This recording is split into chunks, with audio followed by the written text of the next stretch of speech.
لا يصلي وسلم دائما أبدا على حبيبك خير الخلق كلهم يا ربي بالمصطفى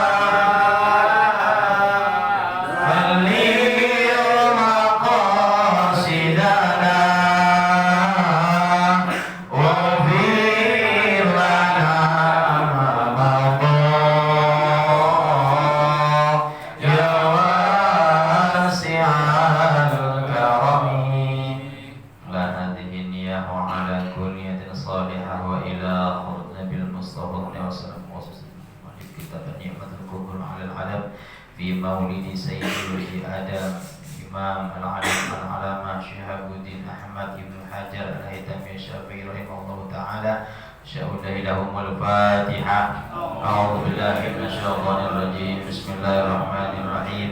الحمد لله رب العالمين الرحمن الرحيم مالك يوم الدين إياك نعبد وإياك نستعين اهدنا الصراط المستقيم صراط الذين أنعمت عليهم غير المغضوب عليهم ولا الضالين آمين. بسم الله الرحمن الرحيم. السلام عليكم ورحمة الله وبركاته. Waalaikumsalam warahmatullahi wabarakatuh. الحمد لله الذي أنزل السكينة في قلوب المؤمنين ليزدادوا إيمانا مع إيمانهم. أشهد أن لا إله إلا الله وحده لا شريك له الملك الحق المبين وأشهد أن سيدنا محمدا عبده ورسوله صادق الوعد الأمين. اللهم صل وسلم وبارك على سيدنا وحبيبنا وشفيعنا ومولانا محمد وعلى آله وصحبه أجمعين. أما بعد، فقد قال الله تعالى في كتابه الكريم وهو أصدق القائلين: أعوذ بالله من الشيطان الرجيم. بسم الله الرحمن الرحيم. قل بفضل الله وبرحمته فبذلك فليفرحوا وخير مما يجمعون. قال النبي صلى الله عليه وسلم: لا يؤمن أحدكم حتى أكون أحب إليه من والده ووالده والناس أجمعين. Ketua DKM Mushola Syariah Bapak Eko Novianto, sama-sama kita hormati. Hadirin jamaah salat maghrib yang saya muliakan. Baik, alhamdulillah kita kembali berjumpa di kajian bulanan. Biasanya kita bahas kitab Bulughul Maram. Kali ini kita walaupun pernah dikaji di rumah saya di kediaman, tapi mungkin ada yang belum tahu bahwa karena momentumnya masih Maulid Nabi, saya lebih suka membacakan kitab yang berkenaan dengan Maulid Nabi. Jadi kita bukan ceramah, tapi kita ngaji kitab Maulid. Kita bahas adalah kitab An-Ni'matul Kubra 'alal 'Alam fi Maulidi Sayyidi Walidi Adam. Artinya nikmat yang paling besar bagi alam semesta, yaitu nikmat dilahirkannya penghulu anak Adam atau pemimpin anak cucu Adam, yaitu lahirnya Nabi Muhammad sallallahu alaihi wasallam. Nah, ini kajian tahunan ya, Pak ya. Setiap tahun kita ngaji ini enggak bosan kan? Apalagi menjelang kalau Nabi maka ada bosan. Kalau nyeritain Pak Hidir ya bosan kita. Kita ceritakan Nabi. Baik, biasanya memang di momentum Maulid Nabi kita suka memperingati Maulid Nabi di mana-mana, di musola, di masjid, tabligh akbar. Tetapi mayoritas sekarang ini makna Maulid itu sudah bergeser sebenarnya. Coba aja lihat, kadang tidak sesuai dengan tema maulidnya. Maulid itu adalah peringatannya, momentumnya, waktunya, saatnya dilahirkan. Itu maulid. Nah, harusnya di peringatan maulid atau momentum hari kelahiran Nabi itu diceritakan mauludnya. Dibeda antara maulid dengan maulud. Kalau maulid itu artinya memperingati hari kelahirannya, waktu dilahirkannya, momentum kelahirannya. Kalau maulud itu yang dilahirkan, sosoknya, bayinya. Maulud dulu berarti harusnya maulid itu diceritakan kisah lahirnya Nabi. Memang sih banyak yang membaca itu, dibaca sirah, baca apakah Barzanji, Dibai, Simtudoro atau yang lainnya, termasuk Nikmatul Kubro. Tetapi kadangkala lucunya yang dibaca anak hadroh itu tentang sejarah Nabi, bagaimana Nabi dilahirkan, ya kita kan nggak ngerti itu. Sayang sekali kadang ceramahnya nggak jelasin masalah itu. Tapi untuk di kita ini Pak Eko yang manggil penceramahnya, jadi pasti ngejelasin maulid Nabi. Harus maulid itu menjelaskan mauludnya. Jadi maulid, maulud, mulut. Nah, jadi ada 3 rukun ini. Bilang rukun mah. Yang pertama maulid, peringatannya. Nah di peringatan itu harus ada maulud, yaitu kisah lahirnya Nabi. Diceritakan bagaimana mauludnya Nabi. Nah setelah kelar baru muludan atau comoran, makan-makan gitu. Ya lengkap itu udah. Ya, harusnya seperti itu. Tapi memang kita akui kadangkala mau peringatan maulid itu kebanyakan cuma seremonial. Coba aja lihat tiap kampung-kampung manggil penceramah maunya yang lucu-lucu ya, yang banyak ketawanya. Padahal tak jelasin maulid. Itu salah, itu bukan maulid itu. Cuma seremonial tapi tidak menyentuh esensial, nggak menyentuh esensi maulid. Esensi maulid adalah menceritakan kisah maulud. Nah, sekali lagi saya ulangi, esensi maulid Nabi adalah menceritakan kisah maulud Nabi. Lahirnya diceritakan. Sebenarnya diceritakan semua saat hadroh. Tapi sayang karena ceramahnya nggak bahas itu sayang. Tapi insya Allah bagi kita mah masih terjaga dan masih selagi masih Pak Eko masih hidup, insya Allah masih ceramahnya begitulah. Amin. Ya minimal maulid lah, kalau yang lain bodo amat lah. Tapi kalau maulid harus membahas kelahiran Nabi. Jangan kemana-mana ceramahnya. Nah, jadi maulid, maulud, mulut. Tiga-tiganya tuh. Yang maulid peringatannya, maulud itu kelahirannya, mulut ya comornya. Isi itu asik. Nah baik, itulah seharusnya peringatan maulid. Maka seharusnya yang dibayar mahal itu bukan penceramah, itu anak hadroh. Karena mereka lah acara inti maulid. Saya ulangi, acara inti maulid itu bukan ceramah. Kita suka salah kaprah mengatakan si protokol MC bilang acara inti ceramah. Bukan. Acara inti itu baca sirah itu. Maulid itu acara inti. Bukan ceramah. Kalau ceramah di mana juga sering kita, di mana-mana juga ceramah. Tapi acara inti itu mendengarkan itu. Cuma sayangnya ya kita ya ongkong kadang nggak ngerti, ya kan? Coba andai kata Bapak ngerti yang dibaca Barzanji, Dibai, Simtudoro, ya terenyuh kita dengarnya. Cuma saya nggak ngerti. Yang mukul kagak ngerti, yang dengar nggak ngerti juga. Untung suaranya enak, untung itu. Coba kalau suara jelek, pusing kita.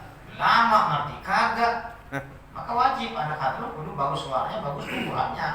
Itu kenapa? Untuk meminimalisir kekesalan orang yang dengerin, kan? Udah panjang nanti kagak. Nah, harusnya mereka Pak Eko yang dikasih amplop tebal.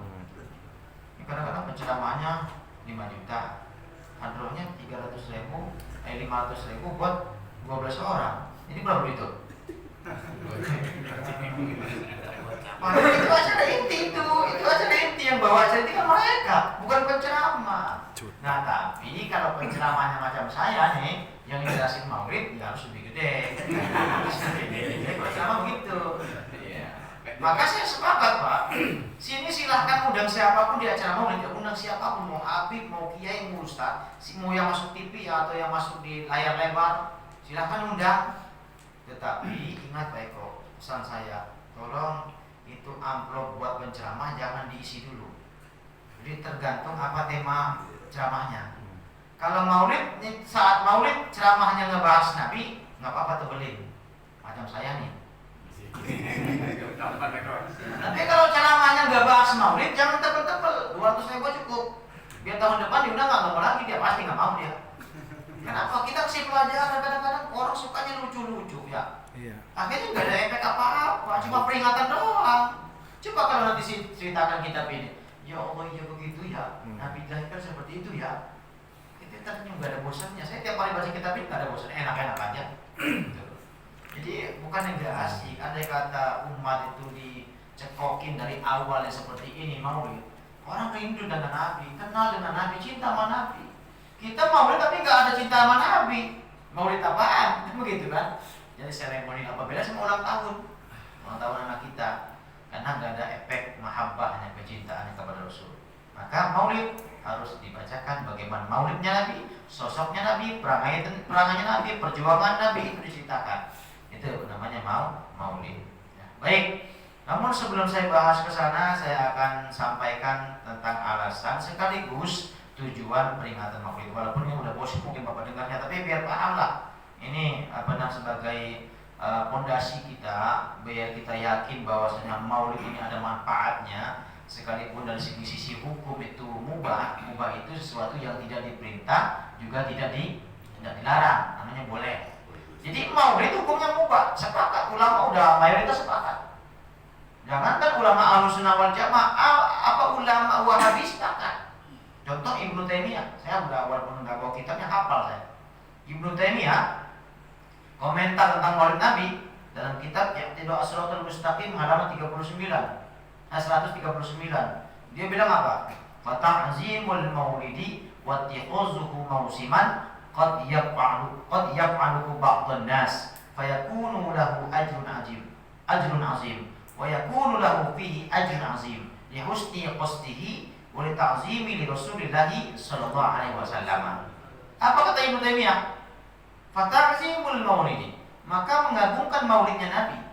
Wa ittikhazuhu mausiman, dijadikan sebuah tradisi, rutinitas, kebiasaan. Qad yaf'aluhu ba'dun nas, sungguh dilakukan oleh sebagian umat Islam. Walaupun enggak semua ya, karena ada yang enggak, tapi mayoritas maulid. Negara manapun maulid. Mesir, Suriah, Lebanon, Arab Saudi enggak mengumpet Arab Saudi. Nah, kalau ayam habaib ngadain. Kalau yang macam apa? Sayyid Alawi Al-Maliki ngadain. Tapi enggak di luar, di majelisnya. Secara pemerintahan Arab Saudi dan Qatar yang enggak ngadain maulid. Selebihnya maulid. Apa kata beliau? Wa yakunu lahu fihi ajrun azim. Maka orang yang memperingati maulid Nabi, kata Ibnu Taimiyah, mendapatkan pahala yang besar. Kenapa? Li husni qasdihi, karena tujuan niat yang bagus, mengenal sosok Nabi. Kita gimana mau kenal sama Nabi, orang tahu juga enggak, ya kan? Gimana mau saya mau kenal juga enggak? Kasih tahu Nabi siapa, biar kenal. Kalau kenal, cinta sayang ke Nabi. Kita kan gombal dengan apa? Cinta Nabi, cinta. Emang Nabi seperti apa? Tahu. Nah itu malah diceritakan siapa beliau. Jadi orang tahu bagaimana perawakannya, gestur tubuhnya, bagaimana kalau berjalan, bagaimana beliau kalau makan, tutur kata, berucap, bergaul. Jelaskan maulid Nabi itu baru mantap. Salut, itu boleh 10 juta nggak apa-apa berceramah. Kenapa? Li husni qasdihi, dengan tujuan yang bagus. Wa li ta'zimi li Rasul sallallahu alaihi wasallam, dan untuk mengagungkan Nabi Muhammad sallallahu alaihi wasallam. Kalau ulama kita banyak yang sepakat. Bisa usah bacain dalam aswaja pun sepakat maulid. Boleh dari segi konstruksi kemasannya acara maulid itu mubah dari segi hukumnya ya, status hukumnya. Tetapi ketika kita bicara alasan maulid itu lebih beda lagi. Kerangka maulid itu mubah, hukumnya ya boleh-boleh saja, yang melaksanakan maulid ya boleh, enggak juga enggak apa-apa. Tapi kalau kita lihat alasannya satu persatu, kita akan kulik satu-satu. Satu, maulid Nabi itu alasannya tidak lain kecuali mengungkapkan syukur kita kepada Allah. Kan itu, hanya syukur. Kenapa? Kita tahu, kita pernah dengar cerita, apalagi saya kalau ngaji di sini saya sampaikan terus. Allah enggak menciptakan langit dan bumi, Allah tidak menciptakan alam semesta kalau tidak menciptakan yang namanya Nabi Muhammad sallallahu alaihi wasallam. Berkah beliau kita ada. Jadi bersyukur kepada Allah atas nikmat dilahirkan manusia mulia yang namanya Nabi Muhammad sallallahu alaihi wasallam, sebagaimana kitab ini judulnya An-Ni'matul Kubra 'alal 'Alam fi Maulidi Sayyidi Walidi Adam. Nikmat yang paling besar bagi alam semesta adalah nikmat dilahirkannya pemimpin penghulu anak cucu Adam, yaitu Nabi Muhammad SAW. Dia bersyukur kepada Allah. Coba ingat-ingat ya, kita sering mengatakan syukur kepada Allah atas nikmat iman. Coba asal usul kita beriman dari mana? Oke, dari orang tua, dari guru, ya kan? Terus guru dari mana? Dari gurunya sampai ke atba tabi'in, sampai ke tabi'in, sampai ke sahabat, sampai ke Rasulullah. Artinya kita gak beriman kalau beliau gak ada, kan begitu? Syukur iman. Betul. Tapi kita apakah bisa beriman kalau nabinya gak ada? Yang ngajak kita beriman siapa? Syukur atas Islam, nikmat Islam. Ya betul, memang harus. Tapi apakah kita mengenal Islam? Apakah diturunkan agama Islam yang sekarang ini kita peluk agama itu, kita jalankan syariatnya? Lalu nabinya nggak ada, kemana ngirimnya? Kalau nabi di utusannya nggak ada, lewat siapa Islam diturunkan oleh Allah? Lewat Rasul. Artinya nikmat yang paling besar itu ya benar nabi dilahirkan itu. Asbab beliaulah adanya langit dan bumi, asbab beliaulah kita beriman dan kita berislam. Nikmat yang paling besar. Jadi syukur kepada Allah itu yang pertama alasan. Nah, sekarang kita udah mulai paham nih. Kalau tadi kerangka hukumnya itu mubah, maulidnya, peringatannya, tetapi ketika kita bicara syukurnya, berarti apa? Wajib. Bersyukur kan wajib tuh. Artinya wajib kita bersyukur akan nikmat yang satu ini, berarti wajib kita bersyukur kepada Allah. Kalau kita nggak bersyukur dengan lahirnya Nabi, berarti kita manusia nggak tahu diri, nggak tahu sejarah. Bukan berarti kita mengatakan maulid itu wajib, bukan. Tapi kalau kita bicara syukurnya, berarti wajiblah kita bersyukur kepada Allah, termasuk syukur akan nikmat lahirnya Nabi Muhammad. Kan begitu cara penjelasannya. Minum dulu. Nah, yang kedua, maulid Nabi itu alasan dan tujuan sekaligus adalah sebagai ekspresi kegembiraan. Apa tuh ekspresi? Melampiaskan kesenangannya, kegembiraannya. Itu fitrah manusia. Manusia itu mau kafir, mau mukmin, mau muslim, ketika dia gembira, pasti dia condong ingin mengekspresikan kegembiraan. Tahu kita? Qul bi fadlillahi wa bi rahmatihi fa bidzalika falyafrahu. Katakan Muhammad, bi fadlillah, dengan karunia Allah, wa bi rahmatihi, dan dengan rahmat Allah, fa bidzalika falyafrahu, maka berbahagialah kamu. Ya, kita semuanya bahagialah. Menikah bahagia toh. Ya, cara mengekspresikan bahagia gimana? Kalau malamnya pengajian, syukuran, selamatan, kendurian, besoknya pesta. Itu kan bahagia. Kita mengekspresikan, gak mungkin diam-diam. Itulah fitrah manusia, apalagi orang beriman. Cuma bedanya begini, orang beriman itu ketika mereka bahagia, mengekspresikan kebahagiaan dengan jalur keagamaan, ya syukuran, kendurian, selamatan. Kalau orang kafir, bahagianya mereka itu hura-hura, pesta pora, mabok-mabokan. Kita jangan seperti mereka. Tapi kadang-kadang kita suka mengawinkan dua kebahagiaan. Malamnya ya selamatan, besoknya joget-joget, gitu.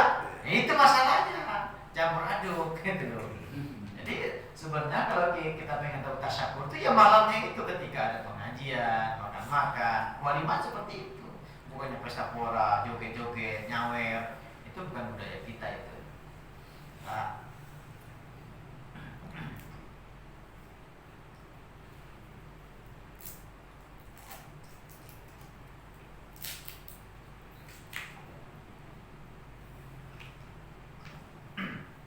maklum, kalau bulan Maulid saya full Pak, mau ceramah Maulid, mau pengajian bahasnya Maulid terus kan, ya, karena setahun sekali.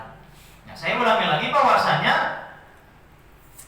yang pertama kita bersyukur karena Allah, yang kedua sebagai ekspresi kegembiraan.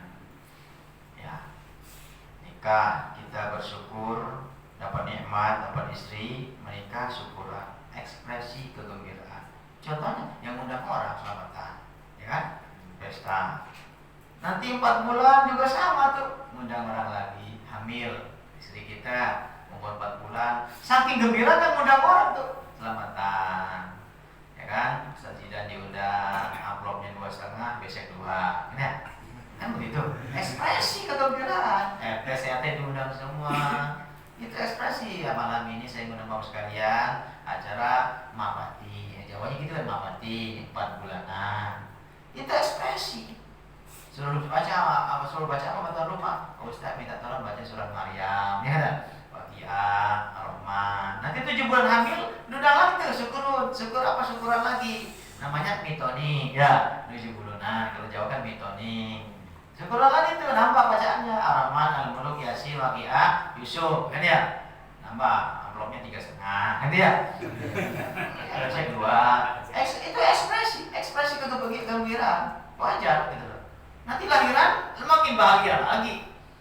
Ya Nabi salam alaika, akekahan kan tuh, akekahan ngasih nama, syukuran lagi, undang Habib salam, Habib Hasan diundang, kan ya?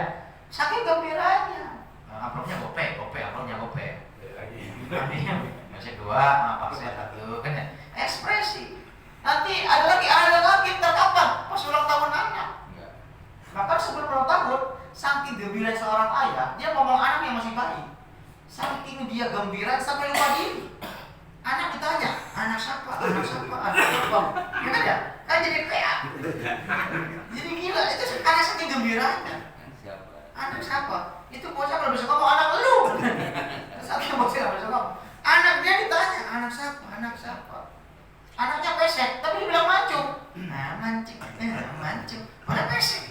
Itulah gembira, itulah ekspresi. Nah, begitu pun maulid Nabi.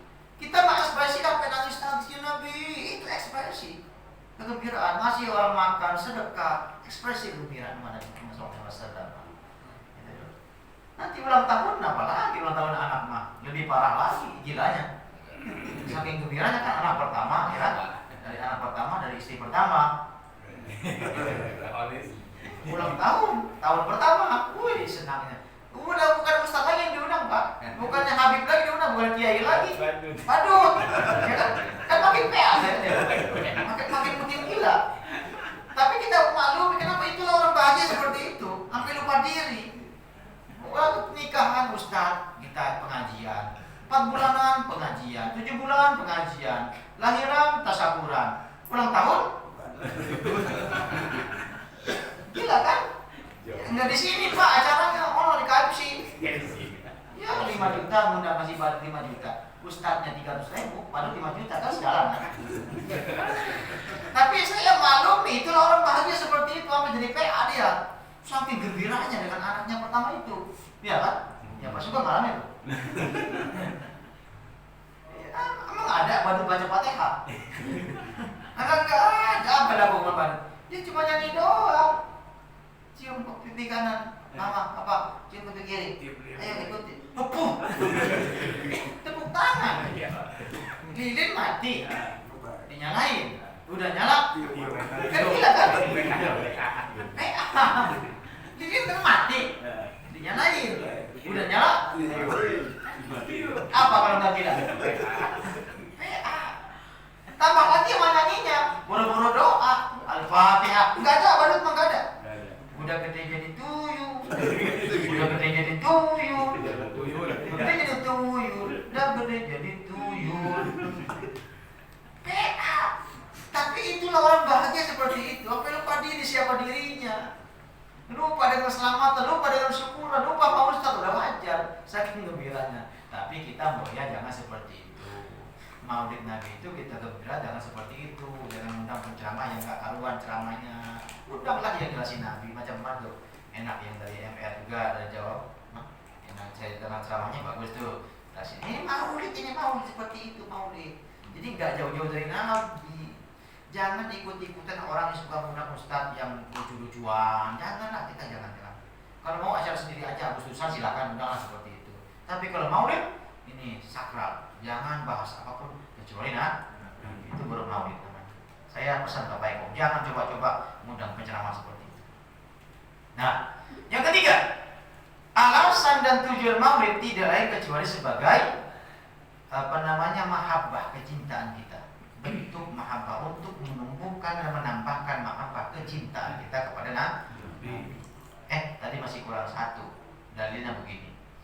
bagaimana mungkin kita nggak mengekspresikan kebahagiaan? Bagaimana mungkin kita nggak bahagia dengan maulidnya Nabi, dengan lahirnya Nabi? Wong Abu Lahab aja gembira Pak mendengar Nabi dilahirkan, karena Abu Lahab masih pamannya Nabi, masih pamannya. Ketika mendengar Nabi dilahirkan, saking gembiranya Abu Lahab itu sampai membebaskan budaknya yang bernama Suwaibah al-Aslamiyah. Dan akhirnya Suwaibah lah perempuan pertama kali menyusui Nabi sebelum disusui oleh Halimatus Sa'diyah. Nah, karena itulah Abu Lahab setiap hari Senin mendapatkan keringanan siksaan. Bukan diampuni, keringanan. Diangkat, dikasih minum, lewat apa? Lewat jari-jari tangan tangannya Abu Lahab. Keluar air, diinyat sama Abu Lahab, sekedarnya saja. Kenapa? Karena pernah bahagia mendengar Nabi dilahirkan. Artinya apa? Kesimpulannya apa? Jika si kafir saja diringankan siksaannya, dikasih minum lantaran bahagia dengar Nabi dilahirkan, bagaimana dengan orang-orang seperti ini? Bagaimana orang-orang yang jelas-jelas mencintai Nabi, walaupun kita tidak hidup zamannya? Itulah manfaat bahagia namanya mendengar lahirnya Nabi Muhammad SAW. Alangkah lucunya seseorang yang mengatakan aku cinta Nabi tapi benci dengan maulid Nabi. Enggak rasional, enggak masuk akal. Ngaku beriman kepada Nabi, ngaku cinta kepada Nabi, tetapi orang sudi kalau lahirnya Nabi, itu bohong sekali. Itu pendusta. Orang yang ngaku cinta dengan Nabi, ya, tetapi tidak suka dengan hari kelahirannya. Mana ada Nabi kalau nggak dilahirkan? Itu logikanya. Jadi bohong belaka orang yang mengaku cinta Nabi tapi benci dengan hari lahirnya Nabi. Coba aja bapak praktekin, ngomong ke istri bapak, I love you full mom, aku cinta padamu my darling, tapi aku benci hari lahirmu. Ngomong apa bini? Tidak sesuai. Lagi PA katanya. Ama bini cinta tapi nggak suka malah hari lahirnya. Mana gua ada kalau nggak dilahirkan? Kan balulun, nggak masuk ke akal. Masa cinta sama orang yang nggak cinta sama hari lahirnya? Itu aneh sekali. Lawang Nabi saja mempraktekkan, mengekspresikan kegembiraannya dengan cara puasa. Nabi juga, Nabi lah orang pertama kali yang memperingati hari lahirnya, bukan siapa-siapa Nabi. Cuma nggak kayak kita, kalau kita kan setahun sekali. Rasulullah memperingati kelahirannya setiap hari Senin dengan cara puasa sunnah. Wasu'ila yawmil isnin. Ketika Nabi ditanya tentang puasa hari Senin, qala dzalika yaumun wulidtu fihi. Hari Senin itu hari kelahiranku. Aku puasa karena hari Senin itu hari aku dilahirkan. Artinya beliau mengekspresikan. Jadi peringatan Maulid itu sebenarnya silakan apapun bentuknya, tetapi jangan lupa bacakan sirahnya, bacakan mauludnya seperti apa. Mau umpama dihiasi dengan santunan, ya monggo. Makan-makan, sedekah makan, ya silakan. Kerja bakti dalam makam Nabi, ya silakan. Tetapi yang betul itu adalah maulid peringatan, lalu dijelaskan mauludnya Nabi, lahirnya Nabi, siapa nabinya, dan tentu ada makan setelah peringatan. Jadi kau usahakan kalau maulid perlu ada makanan, Pak. Ya, makannya boleh ya? Boleh. Saya nggak kedua mana ya. Nah, jadi yang ketiga, itu yang kedua ya, ekspresi. Yang ketiga, maulid itu merupakan tujuannya adalah agar bisa menumbuhkan dan menambahkan mahabbah, kecintaan kita kepada Nabi. La yu'minu ahadukum hatta akuna ahabba ilaihi min walidihi wa walidihi wan nasi ajma'in. Tidak sempurna imanmu sehingga aku lebih dicintai daripada kedua orang tuanya, daripada anak-anaknya, dan daripada seluruh umat manusia. Kita cinta Nabi, bukti kita cinta kepada Allah Subhanahu wa ta'ala. Nah, itu tujuan ketiga. Yang keempat terakhir, Maulid Nabi alasan dan tujuannya adalah sebagai syiar Islam. Jika bukan umat Islam yang memperingati kelahiran Nabi, nggak mungkin orang kafir memperingati Maulid Nabi. Bahkan dengan adanya peringatan, dengan adanya tanggal merah di kalender, anak kita tahu bahwa Rabiul Awal bulan kelahiran Nabi. Anak kita nggak pernah mendengarkan orang tuanya ngomong ke dia, Mungkin Bapak ingat-ingat, pernah nggak ngomong ke anak ketika Rabiul Awal masuk? Nah, bulan ini kan kelahiran Nabi, pernah nggak gitu anak? Enggak pernah, Pak. Tapi anak tahu kenapa di sekolahan maulid, di lingkungan maulid, di musola maulid, di mana-mana maulid. Oh iya, Rabiul Awal, bulan maulid. Bahkan orang sampai lupa nama bulannya. Taunya bulan maulid. Padahal namanya Rabiul Awal. Tapi bulan apa? Maulid disebutnya, gitu loh. Kenapa? Anak tahu kenapa syiar tadi itu adanya speaker di mana-mana, ada spanduk di mana-mana, syiar Islam.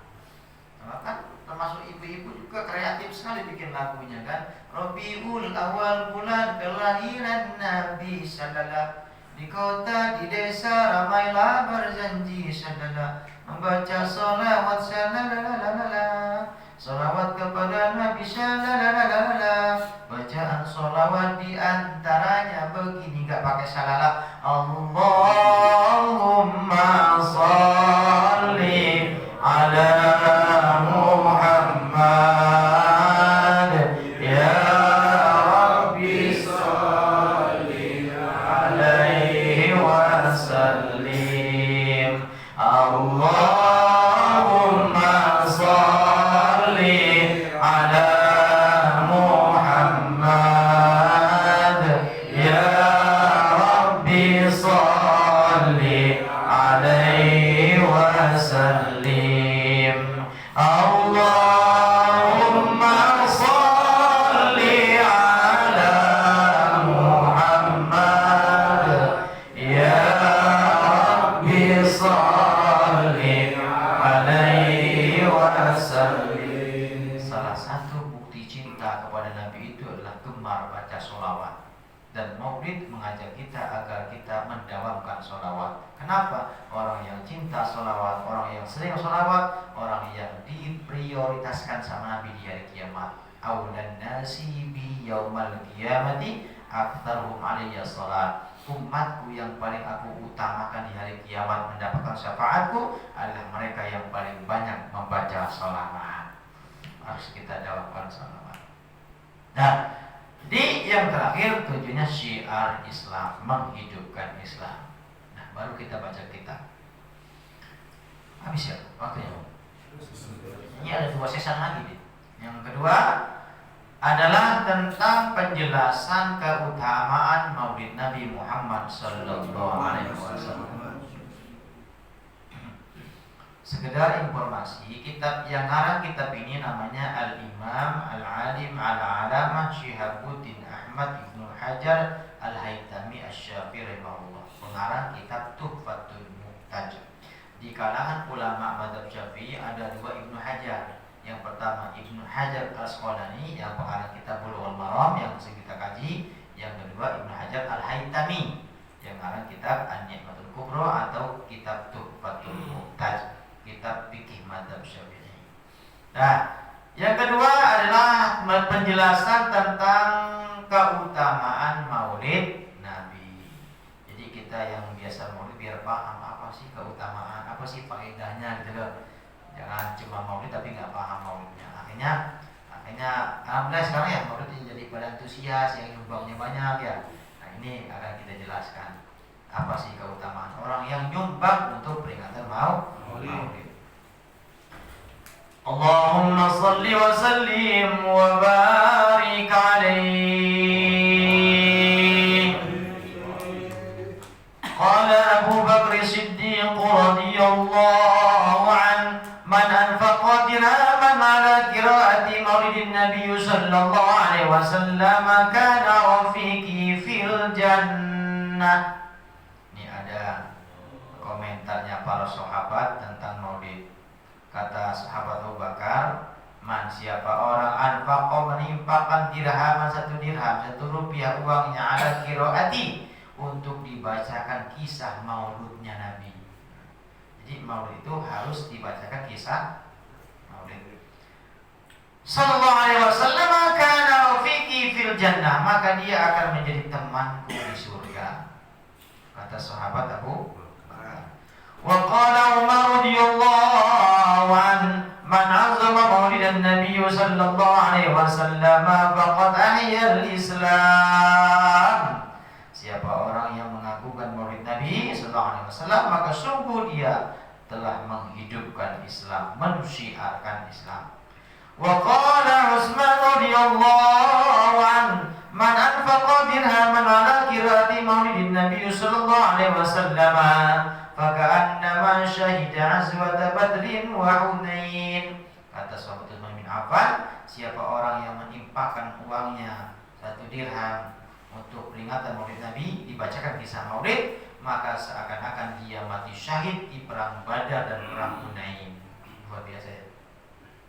Wa qala Ali radhiyallahu anhu karramallahu wajhah, man 'azama Maulidan Nabi sallallahu alaihi wasallam wa kana sababan li qiraatihi la yakhruju minad dunya illa bil iman wa yadkhulul jannata bi ghairi hisab. Siapa orang, kata sahabat Ali bin Abi Thalib, yang mengagungkan Maulid Nabi dan itu menjadi sebab li qiraatihi, dibacakannya kisah Maulid Nabi, la yakhruju minad dunya, tidak akan keluar dari dunia, tidak akan meninggal dunia, illa bil iman, kecuali dengan membawa iman, wa yadkhulul jannah, dan akan dimasukkan ke surga bi ghairi hisab, tanpa hisab. Kenapa sih kok segitunya? Ya karena orang yang cinta Nabi itu pasti tentu ngikutin apa yang Nabi lakukan. Itu namanya mahabbah. Langsung ke Imam Syafi'i aja. Wa qala Imam Syafi'i rahimahullah man jama'a li maulidin Nabi sallallahu alaihi wasallam ikhwanan wa hayya ta'aman wa qala makanan wa amila ihsanan wa sara shababan li qiraatihi ba'da yawmal qiyamah ma'a siddiqin wa syuhada'i was salihin wa yakunu fi jannatin na'im. Man, siapa orang jamaah berkumpul di Maulid Nabi untuk memperingati Maulid Nabi sallallahu alaihi wasallam, ikhwan, dalam suasana persaudaraan, wa hayya ta'aman, tuh pekok, menyiapkan makanan. Jadi kalau Maulid enggak ada makanan tuh pelit. Ambar. Iya, ambar. Apa Maulid enggak ada makanan? Habis ceramah pulang ya, Maulid begini tuh. Wa hayya ta'aman, mereka menyiapkan makanan. Wa akala makanan, dan mereka menyiapkan tempat, wa amil ihsan, mereka berbuat baik, wa sara sababan, itu menjadi sebab li qiraatihi, itu kembali dibacakannya kisah Maulid Nabi. Ba'atsallahu yaumal qiyamah, mereka akan dibangkitkan di hari kiamat, ma'as-siddiqin, bersama-sama orang-orang siddiq, wa syuhada, orang yang mati syahid, was-shalihin, orang-orang saleh, wa yakunu fi jannatin na'im, dan mereka akan dimasukkan ke surga yang penuh dengan kenikmatan atau surga na'im. Ya begitu ya. Jadi besok makin semangat Maulidnya. Begitu yang mereka dan yang banyak banget. Sampai lupa saya berjumbang gitu. Tapi cukup betul. Alhamdulillah. Ada utang nggak? Enggak. Kalau nggak ada kalau ada utang saya bayar. Nggak ada ya? Sepi doang katanya. Nah, alhamdulillah. Mudah-mudahan tahun depan nggak perlu proposal ya. Cukup beli saja udah. Proposal udah nggak zaman udah. Proposal itu untuk instansi yang nggak ngerti Maulid. Untuk orang yang udah tahu Maulid, apa yang proposal? Ini saja seret. Wah, mantap. Saya berhasil. Besok-besok begitu. Nah, langsung ke inti pengajian kita, yaitu kita akan dengarkan bagaimana detik-detik Nabi dilahirkan. Yang udah dengar pasti nggak bosan. Karena beda dengan kelahiran anak kita. Allahumma salli wa sallim wa barik alaihi. Qala al-Waqidi rahimahullah, lamma kana awwal lailatin min Rabi'il Awwal. Al-Imam Al-Waqidi rahimahullah mengatakan, lamma tatkala, kana adalah awwalu, yang pertama kali, lailatan, malam pertama maksudnya, min Rabi'ul Awwal, daripada Rabi'ul Awwal, di malam tanggal 1 Rabi'ul Awwal, Aminah merasakan apa? Hasala li minhu surur wal hana. Allah melimpahkan kedamaian dan ketenteraman kepada Aminah yang belum pernah dirasakan sebelumnya. Makin tenang. Jadi Aminah itu istri Nabi, ibunya Nabi, ketika di malam tanggal 1 Rabiul Awal udah masuk kandungan ke 9 bulan, di malam tanggal 1 itu beliau semakin gembira, semakin damai, tenteram jiwanya yang dirasakan sama Aminah. Wa fil lailatis tsaniyah, dan di malam kedua Rabiul Awal, busyirat binailil muna, datang seruan tentang kabar gembira dari yang Maha Agung, anugerah yang agung, yaitu dilahirkannya Nabi Muhammad sallallahu alaihi wasallam. Wa fil lailatis tsalitsah, dan di malam ketiga Rabiul Awal, qila li Aminah, datang seruan kepada Aminah, ya Aminah tuhana waqtu man yaqumu bihamdina wa bisyukrina. Wahai Aminah, hana waktu, sudah dekat waktunya, sudah sampai waktunya. Mayyaqumu, di mana engkau akan melahirkan siapa? Bihamdina, sosok manusia yang sangat memuji kami, wa bisyukrina, dan sangat bersyukur akan nikmat yang kami berikan kepadanya. Itu Nabi Muhammad. Wa fil lailatir rabi'ah, dan di malam keempat Rabiul Awal, sami'at Aminah tasbihal malaikati mu'lana.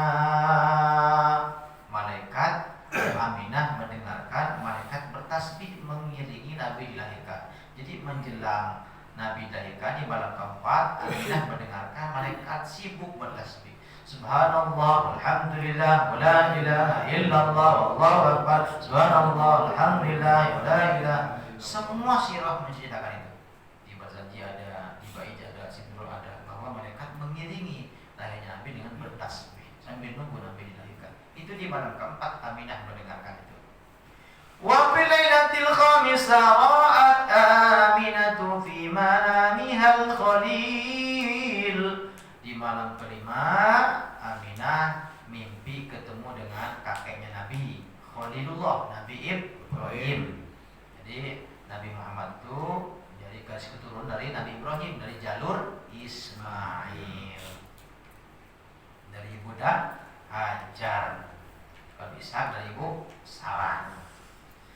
Wa fil lailatis sadisah, dan di malam ke-6 Rabiul Awal, zaharatil anwaru fil aqtari li sahibil madhi was sanai. Di malam ke-6 Rabiul Awal, Aminah melihat zaharatil anwar, memandang atau melihat anwar, cahaya. Di mana? Fil aqtari li sahibil madhi was sanai, di seluruh penjuru alam semesta memancarkan cahaya ketika Nabi hendak dilahirkan. Kalau kita bukan cahaya, geluduk malah. Wa fil lailatis sabi'ah, dan di malam ke-7 Rabiul Awal, hajjatil malaikatu baita Aminah. Malaikat hilir mudik silih berganti memasuki rumahnya Aminah, ganti-gantian. Kalau bini kita kan yang bolak-balik kan, ya anak, ya suami, mertua, adik ipar, kakak ipar, bolak-balik. Tapi kalau ketika Nabi dilahirkan, yang bolak-balik para malaikat, gantian, ablusan mereka memasuki rumahnya Aminah. Fama fatara anha al-far'u wala wana. Sehingga semakin bertambahlah kebahagiaan. Fama fataru anhal faru, maka semakin bertambahlah memuncaklah kebahagiaan yang aku rasakan, wala wana, dan kedamaian yang aku rasakan. Wa fil lailatis tsaminah, dan di malam ke-8 Rabiul Awal, nada lisanul farahi was-sururi wal hana. Siti Aminah mendengarkan seruan. Apa seruan itu? Yang berkata, "Woi, gembiralah wahai penghuni alam semesta. Gembiralah, bersukacitalah." Siti Aminah mendengarkan seruan itu. Wa qala, dan juga seruan itu berkata, "Qad sungguh qaruba, telah dekat, miladu wadana, lahirnya kekasih kami." Wa fil lailatit tasi'ah, dan di malam ke-9 Rabiul Awal, nada munadil lutfi min sa'atil 'adfi, fazala anhal hammu wal 'ana. Nada munadil lutfi min sa'atil 'adfi, maka Allah semakin mengucurkan kasih sayangnya kepada Aminah, juga kelembutan kepada Aminah. Fazala anhal hammu wal 'ana, maka Aminah sedikit pun tidak merasa takut, tidak merasa susah, tidak merasa sakit sebagaimana perempuan lain ketika melahirkan anaknya. Aminah tidak merasakan itu. tidak ada was-was, sakit, bunda nggak ada. Kalau bini kita mah itu semakin tak lahir, makin sakit, makin nendang, apalagi udah bukan 3, suami dipanggil sama dokter, Pak, mohon maaf Bapak, istri Bapak nggak normal lahirnya, emang apa dok? Sungsang, ya terus ya bedel, sesang, nangis tuh suami ngaduk istrinya, mah nggak bisa normal, emang apa Pak? Sungsang, jangan takut Pak, kita kan punya BPJS, mama nggak tahu ya. BPJS emang udah lama 5 tahun, tapi kita nunggak 7 bulan. Makin takut itu istri, tapi tidak dengan Aminah. Mendengar ketika Nabi hendak dilahirkan, Aminah semakin gembira, semakin bahagia, tidak rasa takut dan khawatir sama sekali. Wa fi lailatil asyirah, dan di malam ke-10 Rabiul Awal, istabsyir khaifu Aminah. Aminah melihat tanah Khaif, Thaif dan Mina itu ikut bersuka cita. Pernah ke Thaif? Pernah? Belum. Umrah atau umrah. Kemarin nggak ke Thaif? Umrah lagi umrah. Thaif itu tanah yang subur, kayak di Bogor dingin. Padahal kan Surat Tandus ya. Itu tanah yang pernah didoakan sama Nabi. Dulu kan Nabi pernah mau hijrah ke Thaif, ditimpukin orang Thaif, giginya patah. Lalu kan Jibril menawarkan ingin ditimpakan bagai gunung kan sekampung itu, Thaif itu. Kata Rasul, jangan. Enggak, mereka anaknya yang beriman, enggak anaknya cucunya. Coba kalau kita ditimpukin orang kan, di mana Eko ajar. Itulah akal Nabi kita, enggak mau doakan. Nah itulah tanya Thaif, jadi yang subur.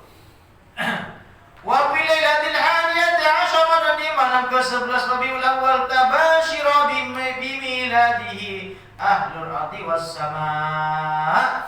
Di malam ke-11 Rabiul Awal, Aminah melihat penghuni langit dan bumi itu semuanya riang gembira, sukacita, kayak orang kesenangan jika dikatakan. Aminah menyaksikan itu, saking senangnya ada yang mau dilahirkan. Ahlul ardi was sama, penghuni langit dan bumi semuanya berbahagia, semuanya bersukacita ketika Nabi hendak dilahirkan. Jadi bukan hanya manusia, malaikat, bidadari semuanya bergembira. Makhluk langit dan bumi, semua hewan-hewan, semua tumbuh-tumbuhan itu semuanya berbahagia menyambut Nabi dilahirkan. Nah, terakhir. Wa fi lailatis tsaniyati asyara, dan di malam ke-12 Rabiul Awal, qalat Aminatu, berkata Aminah atau bercerita Aminah, wa kanat lailatan muqmiratan, malam itu malam ke-12 Rabiul Awal, malam yang begitu cerah, wa laysa fiha zulam, tidak ada gelap sedikit pun, tidak ada mendung sedikit pun di malam itu ketika Nabi hendak dilahirkan. Di malam puncak, malam 12 Rabiul Awal, Nabi dilahirkan menjelang subuh, waktu tahajud lah, kurang lebih jam 3:30 atau jam 4 itu Nabi dilahirkan. Nah, singkat cerita, kata Siti Aminah, aku sendiri di rumahku karena kakek Nabi siapa? Abdul Muthalib ke Ka'bah, sehingga ditinggalkan seorang diri. Lalu kata Aminah, aku mengangkat kepala ke atas, terbukalah atap rumahku. Lalu aku lihat semua bintang itu berkedip, kelihatan cahayanya. Kalau sekarang enggak tahu semuanya, tapi ketika Nabi lahir kan semua bintang itu kelihatan. Sebulan pun akan 12 tahun udah gede, udah kelihatan bulan 12 awal. Bulan pun bersinar, malam serasa siang hari, dan aku menyaksikan malaikat turun ke bumi. Kenapa? Karena disuruhkan oleh Allah, wahai Jibril, perintahkan kepada malaikat Ridwan agar seluruh bidadari surga turun ke muka bumi, bersoreklah, berdadalah pakai wangi-wangian, kata Jibril. Kemudian Jibril kata Allah, perintahkan kepada Ridwan agar buka pintu surga, kekasihku hendak dilahirkan. Jibril perintahkan kepada Malik, tutup pintu neraka, ngasok neraka. Kenapa? Kekasihku manusia mulia akan dilahirkan. Wahai Jibril, perintahkan kepada malaikat di alam malakut di langit, turun ke muka bumi, bawalah kayu-kayu gaharu. Tiga itu yang suka dibakar kayu itu, tiga buhur. Oh, kalau minyak wangi cis itu bid'ah itu. Tapi nggak pernah pakai cis itu. Ya sunnahnya itu yang dibakar itu. Jadi malaikat turun, bawa itu kayu gaharu itu, jadi sunnah. Jadi malaikat bawa kayu gaharu, dibakar kayu gaharu itu. Di mana? Di sekeliling Mekah itu dibakar. Kenapa? Bentuk ekspresi kegembiraan. Dah, puncaknya kata Aminah, terbelahlah tiang rumahku, muncul 4 wanita cantik menghampiriku satu persatu. Masih ingat ya? Yang pertama ada Siti Hawa. Siapa engkau? Aku Siti Hawa. Duhai Aminah, kata Siti Hawa, betapa bahagia, beruntungnya manusia sepertimu. Tidak ada perempuan sebahagia kamu. Sebentar lagi engkau akan melahirkan sosok manusia yang sangat dekat dengan Tuhannya. Siapa engkau? Aku ada Sayyidati Hawa, Bunda Hawa. Duduklah Siti Hawa, sebelah kanannya Siti Aminah. Datang perempuan kedua, juga sama kalimatnya. Aminah, betapa beruntungnya bahagianya perempuan sepertimu. Tidak ada manusia di muka bumi perempuan seberuntung kamu. Siapa engkau? Aku ada Sayyidati Sarah, yaitu istri Nabi Ibrahim, istri pertama. Yang kedua Sayyidati Hajar, punya anak. Kalau Sarah punya anak Ishak, Hajar punya anak Ismail. Yang ketiga siapa? Hajun, anaknya ada 3 tapi nggak dikenal. Yang keempat istri Nabi Ibrahim itu namanya Qanturo. Cuma yang dikenal cuma 2, Hajar dan Sarah. Nah, duduklah Sarah di sebelah kirinya Siti Aminah. Datang perempuan ketiga, Aminah, betapa beruntungnya perempuan seperti ini. Siapa engkau? Nah, saya singkat cerita biar cepat. Aku adalah Sayyidati Asiyah binti Muzaim, yaitu istrinya Fir'aun. Yang kata suaminya PA, tapi dia tetap beriman kepada dia. Itu Asiyah. Duduklah Asiyah binti Muzaim, di belakangnya Siti Aminah. Yang keempat terakhir juga bahkan paling cantik, kata Aminah. Perempuan itu berkata, duhai Aminah, betapa senang bahagia, beruntungnya perempuan sepertimu. Siapa engkau? Aku adalah Sayyidati Maryam binti Imran, ibundanya Nabi Isa alaihissalam, sosok muslimah sejati, manusia suci, perempuan bersih, tanpa suami, punya anak itu karena kehendak Allah. Tidak ada laki yang menyentuhnya, tapi karena Allah yang menentukan, maka lahirlah Nabi Isa alaihissalam tanpa bapak. Tapi di akhir zaman di Jakarta apalagi sering ada operasi justisi, Satpol PP, Polres, ya, RT RW yang merazia anak kosan. Ada anak kosan punya anak tapi nggak punya suami. Dia tanya, mana bapaknya? Saya nggak punya suami. Kok bisa? Saya kan Siti Maryam katanya. Ente mau bukan Siti Maryam, Siti Marfu'ah. Punya suami, punya anak, mau punya anak. Nah, akhirnya keempat ini mendekat kepada Aminah. Puncak cerita sudah azan. Lalu kata Aminah, datanglah seekor burung warna putih mengibaskan sayapnya kepadaku. Lalu tidak melihat apa-apa aku kecuali ada cahaya di sampingku. Dan aku lihat jemari Nabi Muhammad itu anakku sudah sujud menghadap kiblat. Seraya telunjuknya menunjuk, seraya mengucapkan kalimat yang pertama kali Nabi ucapkan di muka bumi, kalimat La ilaha illallah. Maka ketika Nabi mengucapkan kalimat itu, gemuruh sholawat di seantero jagat dengan berbagai macam bentuk sholawat dan puji-pujian kepada Nabi. Maka kenapa Mahadukia pada berdiri? Karena ketika Nabi mengucapkan La ilaha illallah, semuanya berdiri mengekspresikan kegembiraannya. Mereka memuji Nabi, macam-macam pujian dan salawat kepada Rasulullah sallallahu alaihi wasallam. Ya Nabi, salam alaika, ya Rasul, salam alaika, ya Habib, salam alaika, salawatullah alaika, Allah ya Nabi, salam alaika, ya Rasul, salam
ya Habib salam alaika salawatullah alaika ya Habibi ya Muhammad ya Rusul khafiqaini ya Muhayyad ya Mumajjad ya Imam al-Qiblataini Allah ya Nabi salam alaika ya Rasul salam alaika ya Habib salam alaika salawatullah alaika sallallahu ala Muhammad sallallahu alaihi wasallam sallallahu ala Muhammad sallallahu alaihi wasallam sallallahu ala Muhammad sallallahu alaihi wasallam sallallahu ala Muhammad ya Rabbi salli wa sallim sallu ala Nabi Muhammad Al-Fatihah. Bismillahirrahmanirrahim. Alhamdulillahirabbil alamin arrahmanir rahim maliki yaumiddin iyyaka na'budu wa iyyaka nasta'in ihdinas siratal mustaqim siratal ladzina an'amta 'alaihim ghairil maghdubi 'alaihim waladdallin amin. Ya mujibas sa'ilin Allahumma shalli wa sallim ala sayyidina Muhammad wa ala ali sayyidina Muhammad. Allahumma inna nas'aluka ilman nafi'an wa 'amalan mutaqabbalan wa rizqan halalan tayyiban mubarakan wa shifaa'an min kulli da'in. Rabbana atina fid dunya hasanah wa fil akhirati hasanah wa qina adzabannar. Wa sallallahu ala sayyidina Muhammad alhamdulillahi rabbil alamin wa barakatuh ila qiyamit thariq. Assalamualaikum warahmatullahi wabarakatuh. Waalaikumsalam warahmatullahi wabarakatuh.